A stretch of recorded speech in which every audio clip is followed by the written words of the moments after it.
Welcome one and all to a brand new episode of Nerd Central. Did you miss us last week? Who am I kidding? Of course you did. I'm your host of the year 2021 candidate, Krista Ott.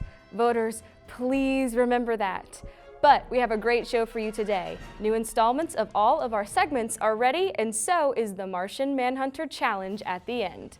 But before we get into all that juicy goodness, we need to kick it to the news. 2021 is a great year for HBO Max. For this April, they will be engaging in Mortal Kombat!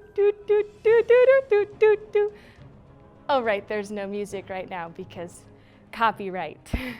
Forget you saw that. But yes, James Wan is bringing all your favorites to life in the new super bloody trailer for the most legendary fighting tournament known to man. In non-motion related news, we're gonna tell you about books. This is Emma's fault. This week, the final installment of Miss Peregrine's Peculiar Children series, The Desolation of Devil's Acre, will finally be released this week. I know that we were all just dying to read it. Yeah, it's a slow news week, but you know who isn't slow? Paige with BRated. But as for Kyle with Sideburns, I can't really say the same thing. Take it away, guys. Hello and welcome back to BRated, the show that essentially reviews crossover fanfiction scripts that got greenlighted to become movies. As usual, I'm your host Paige, and today's unorthodox movie was brought to us by one of our favorite production companies, The Asylum. For those of you who don't remember, this is the same company that produced Reptosaurus, aka the biggest waste of time ever created. But just like every other person who goes through puberty, The Asylum got better over time, and in the year of 2016 AD, they gave us Zombies. This mismatched movie explores what would happen if you were to combine the plot of Jurassic Park, the virus from The Walking Dead, and the gory deaths from Attack on Titan. Oh yeah, it's that good. When a strange virus quickly spreads through a safari park and turns all the zoo animals undead, those left in the park must stop the creatures before they escape and zombify the whole city. Do not underestimate this movie. Viewers on Amazon Prime gave Zombies a 3.6 out of 5 stars, and believe it or not, it's actually not that bad. Sure, it sounds horrendous at a first glance, but after watching it, I gotta say it was pretty decent. Brutal, but decent. The CGI was still as terrible as it was in Reptosaurus, despite 7 years of opportunity to make it better, but they did a pretty good job with what they had. This movie had some of the most brutal deaths I've ever seen since the first season of Attack on Titan. Literally every character that I actually liked died in the first 20 minutes, and these weren't quick deaths either. The appeal of dying in Jurassic Park is that most of the animals will probably kill you instantly, but most of the animals that you typically encounter in a zoo are far less likely to give you a quick and painless death. Let's take a look at some of the highlights.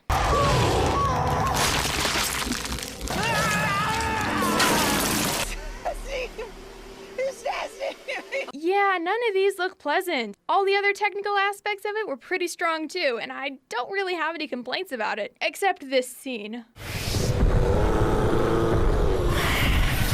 Wow, what a scary sound. What animal do you think it is? Is it a hippo, a lion, a gorilla? Surprise, it's a giraffe. My complaints lie with the utter stupidity of the characters. Ellen, what is it? Lion! Ellen! We're surrounding! Get out! Guys, Gosh, hurry! we've got a problem. How did you not see them sooner? They are full-grown lions, and they surrounded you on all sides. Surely one of you had to see at least one of them. No, Mom, I'm not too stressed out. Yeah, I've got everything under control. Mom, I gotta go. Altogether, Zombies wasn't the B-movie trash I thought it was going to be. So when should you watch this movie? Right before you take the kids to the zoo. And now it's time to spin the wheel of stupid cinema. Tune in next week when we watch Wizard So Fun Magical Adventure. Thanks for watching. We're going to prison and law school in this episode of Sideburns. In today's episode, we're taking a look at Legally Blonde and Escape Plan. So which one of these will squeeze the dub? Let's find out. Roll it. Thanks for inviting me, girls. This party is super fun. Nice outfit! Oh, I like your outfit too, except when I dress up as a fridge. Try not to look so constipated. In this clip, we see Elle Woods in a rather provocative, oh I know, big words now, outfit consisting of nylons, a leotard, and bunny ears. Yum.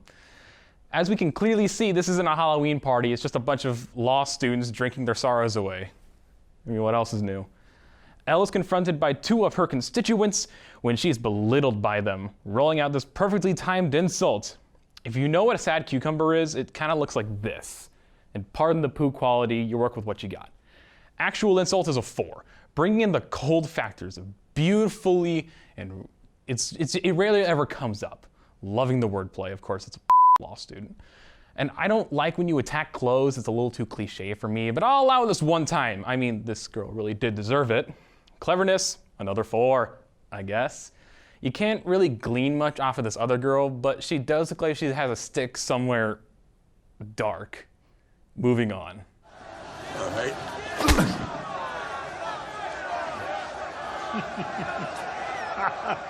You hit like a vegetarian. Do I? You can do better than that. So Arnold and Sylvester are in prison, hatching, get this, an escape plan.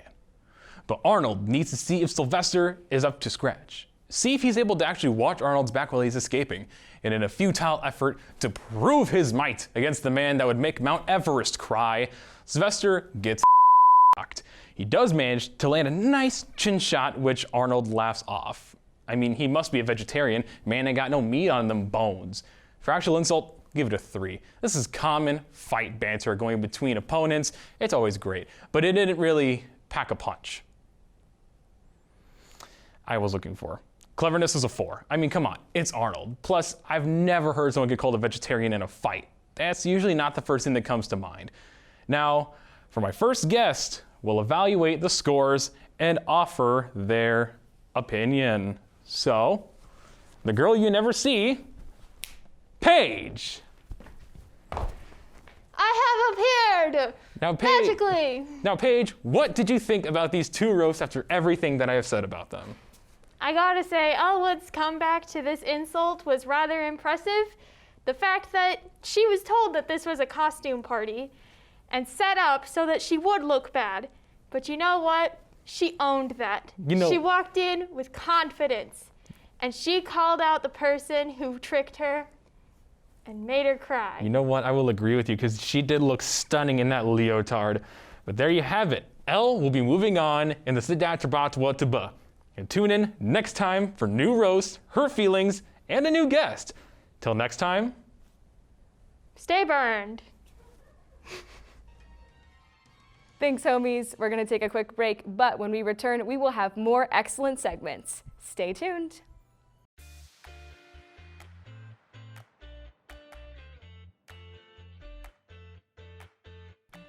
Welcome back to Nerd Central. Let's not waste any more time and get straight to the rest of our crew. Take it away, guys. Hey guys, welcome to another episode of Review Girl. I am your host, Uhuman April Mortok, and today I have both good news and bad news. So the bad news is I'm cutting off New Girl after this episode, and the good news is the show is taking a different turn. Drum rolls, please. I've decided to review different couples each week from different TV shows. This means each week I'll pick a different couple to discuss, and the lucky couple for this week is, don't hate me, digital drum guy, but another round of drum rolls, please. Guessed it is Cece and Schmidt. My deepest apologies to people who hate spoilers, because I am one of you. So if you haven't seen and intend to watch this show, I'll advise that you leave now. Emotional damage caused to any individual who doesn't heed to this warning can kindly find themselves responsible. Right, let's get to it. Cece is like the grown child that Nick Jonas and Priyanka Chopra are yet to have. Schmidt, on the other hand, not so much. So when they meet for the first time, you can hardly guess that they will ever be a thing. However, you must remember to never challenge the creative minds of Fox's writers. This impossible pair winds up hooking up several times before finally deciding that they love each other. Fast forward to a couple of episodes and they're dating, but along the line, Cece decides she'd rather marry an Indian. I had to pause and analyze for a moment, cause nobody warned me that Taylor Swift made an appearance on this show. Yes, the multi-talented pop singer as Eileen on the show stole Cece's groove. Can you imagine? Wonder why she didn't write a song about that. So after a really long merry-go-round of feelings, jealousy, and overall ridiculousness, they end up together, and when I say together, I mean together. The couple has a beautiful Jewish-Indian wedding ceremony in the loft. Definitely a good place to wrap up their love story. But the writers weren't quite done with us, because in the 7th season, Schmidt and Cece have a little adorable baby daughter called Ruth. Oh well, that's a wrap. See you next week when I review Alexis and Ted from Schitt's Creek.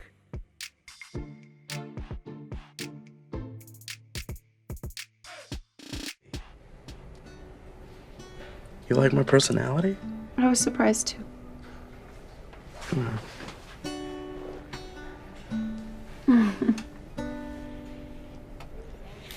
Oh!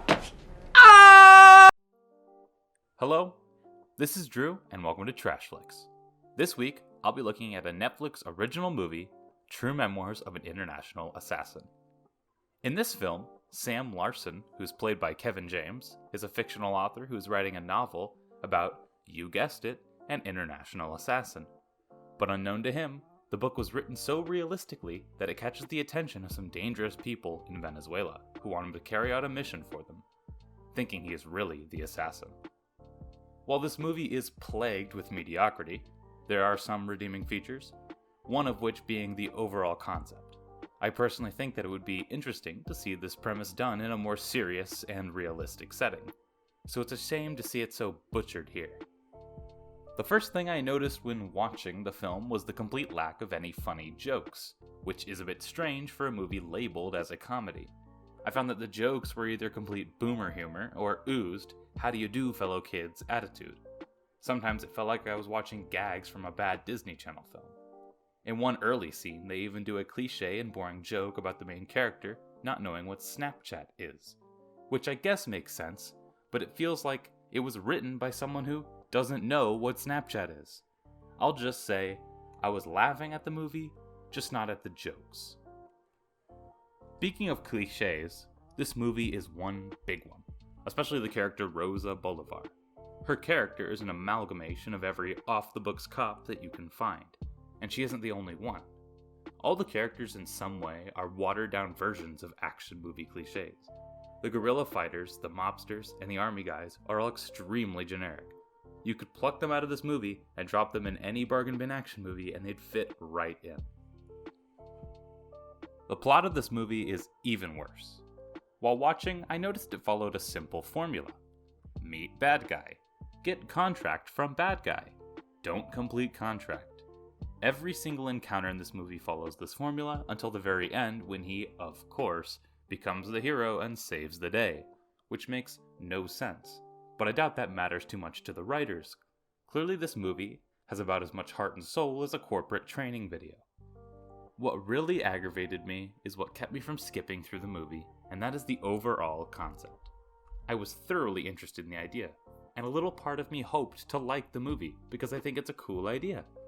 But I should have heeded the warning of a 37 Metascore and kept my expectations down. But I didn't, and proceeded to have my expectations crushed into a fine powder. Overall, I'd say that the movie was done dirty by a terrible story, a script that oozes so much cheese you could dip pretzels in it, and jokes that felt like the ones your middle school teacher would tell you in history class. All of these things add up to an unpleasant experience where I just wanted it to be over. This is Drew, and thanks for watching Trashflix. What is up, you guys? Welcome back to Nerd Games. I'm your host, Emma Bjork, and this week I have a very special episode in store. Some of you may remember way back in 2019, in my very first episode of Nerd Games, I played the Name That Character Challenge with guest star Bailey. Bailey has since risen to fame as the host of the new show on KNWT, Humor Hangout. But she has agreed to come back after hours of negotiation to her roots this week to face off in the rematch of the year. Please welcome Bailey. Oh my gosh, Bailey, can I get your hair? Bailey, can I get a comment on your new phrase to fame and hang out? All right, you go first. Okay, am I a girl? No. Okay. Am I an animal? No. Am I an animal? No. Am I a male? No. Okay. No. Okay, good. Do I have a sidekick? You don't. Okay. Do I have a sidekick? No. Am I the main character? No. Okay. Am I the main character? Yes. Oh, I'm a main character with no sidekick? Yeah. Okay. I'm a girl human. Not in a princess movie. Does my name start with L? No. Okay, I just go with it. That is so random. It's very random. Do I have dark hair? Yeah. I might know, maybe. You said I'm the main character, right? Mm-hmm. Maybe. Am I in a human world? Yes. Am I Tarzan? Yeah. Yes! I don't know. Your movie has a lot of aliens. Aliens? And it's a Disney movie? Yes. Like Toy Story? No. Like real aliens. And there's an FBI guy who comes in with sunglasses. Men in Black? No, oh my god. That's not even Disney. It's in Hawaii. Oh my god. Am I Lilo? No! I don't know her. You're the sister of the main character. I don't know her name. Nani. Nani, I'm Nani. Nani, Nani, na. Okay, and it looks like I won this challenge. So Bailey, you will have to face the punishment. This week you're getting a heaping helping of pixie dust. Oh, I kind of felt like a princess. That's all for this episode. Tune in next week for another episode of Nerd Games. Thanks, everyone. That was truly beautiful. I gotta go. I think Cody wants us to pretend to be aliens or something after the break. Stay tuned.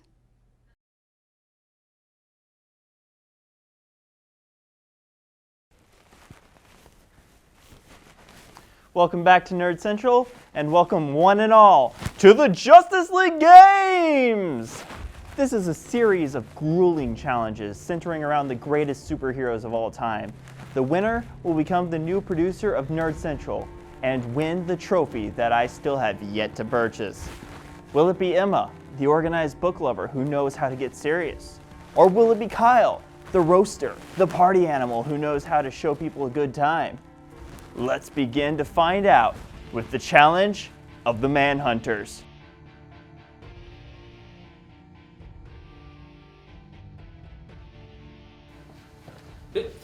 Is that my banana hammock? How did you get these? Is that my bathrobe? I've been looking for that hat forever. Oh my god, it's sexy lingerie. My textiles. Welcome. Welcome to the games. I hope you're excited because competitors! Each team will choose who represents the other team for the challenge. To keep this random and entertaining for myself, I will not tell you what the challenge is until you have picked your competitors. Now, I will tell you that Martian Manhunter is best known for his shape-shifting and telepathic abilities. So, choose your opponent! All right. Emma, who will be representing Kyle's team? Kyle himself. Ho, ho, ho. And Kyle, who will be representing Emma's team? Krista. Kyle versus Krista? All right, let's get ready. Kyle, Krista. For Martian Manhunter, we will be utilizing his shape-shifting abilities. There will be 3 rounds. Each round will be 2 minutes long. In that 2 minutes, you have enough time to dress as Drew, Emma, and me for each round. Do you understand? Mm-hmm. Round 1 will be Drew, round 2 will be Emma, and round 3 will be me. Kyle, are you ready to become Drew? Sure. Krista, are you ready to become Drew? Mm-hmm. And 3, 2, 1, go! Krista dives on top of the pile, limiting Kyle's options to grab materials. But Kyle got the material he wanted anyway. He's putting on a leather jacket that I believe that he owns, while Krista puts on a hoodie. And it's a Ravenclaw hoodie. That must be some memorabilia of Emma's, I believe, because she's the only one here that cares about books. They continue to rummage through. Oh, Krista is making a change. She has decided she does not like Emma's Ravenclaw hoodie at the moment, and she's going into her own hoodie. Kyle is undoing my jeans. Kyle is doing his best to not break character while he puts on my jeans, literally getting in my pants. Krista also wants to get into my pants, and it's not very entertaining. All right, Krista fits in them very well, actually. It's kind of weird, but Kyle is struggling. I'm going to give it to Krista. Yes. All right, we're at 0 to 1. Let's begin round 2. Emma, in 3, 2, 1, go! Kyle gets way more into the pile than he did last time, but Krista is quickly changing. She is taking off my pants very quickly. Kyle is having trouble. Kyle might fall down a little bit. Krista is struggling with her sweatshirt. We're looking at sabotage. They're going after each other now. Okay. All right, Kyle has found Emma's jacket, and he looks very stunning in that jacket. White is definitely the man's color. I saw the loser shirt, and I knew I wanted that for Emma because of last week, because she's a loser.